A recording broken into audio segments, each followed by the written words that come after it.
Po mund ta bëjmë me kthim video, se të ruaja kur ta thoja. Ky është problemi i parë që kanë këta protestuesit.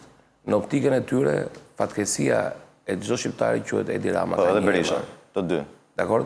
Këta nuk njohin hapat ndërmjetëm. Pra dhe ai polici që tërheq quhet Edi Rama, ai polici që në krah quhet Edi Rama. Detyrimisht kanë kufje në vesh, si ti dhe unë kur jeti në lajme çdo herë unë jam në zyrë duke të këshilluar çfarë thuash. Po kështu ku më është në kuvend unë e këshilloj. Këto koncept kanë. Dhe nuk mendojnë të tjera mekanizma shoqëror. Jo, ne mendojmë që Edi Rama i ka dhënë frymën këtyre njerëzve për vepro kështu. Po, ja, si në filma, se thotë, ai frymën, si edhe ti ka bindur këto. Frymën të buzët aty edhe bëhet magji. S'ka nevojë. Janë rritur me Smallville-in si film ta, si brez. Se kam parë Smallville. E ke parë Smallville. Je, Covacova. Kam parë Sopranon. Okej. Që di Edi Rama. Mirë. Tani, je kundër. Jo, s'jam kundër. Pra, ne gabojmë, se dhe unë, për shembull, mendoj që ti voton politikanin, pastaj politikanit të qeverisë. Vetë Rama e vuri veten kur doli në zgjedhjet vendore dhe thoshte jam unë i vuri gjithë mbrapa. Asnjë deputet nuk shpërfilli, doli vetë kudo. Tani ne Rama kemi votuar. Ky arsyetim që bëre ti është shumë i saktë për t'i kujtuar kryeministit Rama çdo herë që tenton të shmang fajet e skandaleve që plasin, kur plasin, pra kur ai nuk i fshet dot më, kur janë para syve. Kur ai tenton atë moment të gjej përgjegjësi të varësit e tij të ndryshme, po jo në sensin penal, po politik. Dakor. Ka diferencë. Unë bëra një argument politik. Pra, kur dështon ndonjë nismë e madhe që i është dukur rasti kësaj skemës kreditimit të bujqësisë ditë ndjeshme që ishte ndryshuar diçka te VKM-ja, po shikoja sot paradite që ishte te lajmet kryesore të ditës. Padyshim që ja vlen si akuzë në sensin politik ndaj qeverisjes. Pikërisht për faktit që kur bën zgjedhje ai del vet i pari, i ve fytyrën çdo fushate. Edhe vendore. Dhe është dhe mbrojtja që ai ka një herazi nga disidentet e ndryshëm Partisë Socialiste. Se në të mënyrë mbrohet zoti Rama.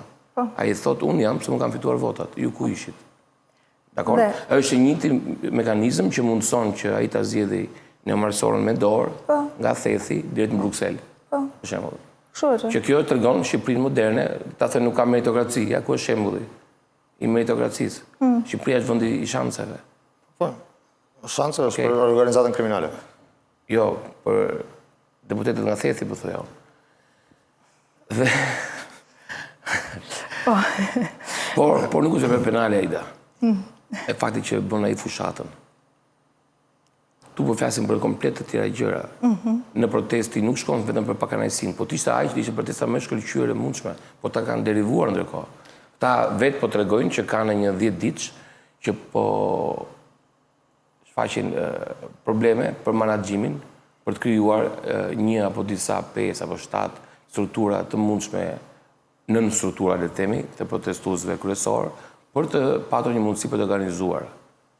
Kjo është sfida në këtë moment e këtyre grupimeve, nëse do ja dalin gjejnë një kohezion mes tyre, të kuptojnë pak nga pak që gabuan te lista pikave, se tani do t'i fshihen ato pika, do të bëjnë pika të reja. Po tani se tim, vendon vërtet që do të Po do t'i fshihen do të sa do bëjnë do thënë kështu që foli nga vetja, nuk i tham që ne, ishte sorësi, do gjenë një kështu, do gjenë një armik të klasës që i ka fryrë ata për të frymosur, kur kuptojnë që kanë shpërtit idiotësira aty. Po do ta gjenë dikë, do dalë ta dhanë balla. Do dalë një kushëri, një lidhje dytë të Tarantballës, që ka qenë atë ditë e momenti kur bën pikat. Pastaj do fillojnë të kujtohen për Titan Goxhen që nuk që personazh i dur, do të kenë një histori ta, se ne ishim aty do thënë ul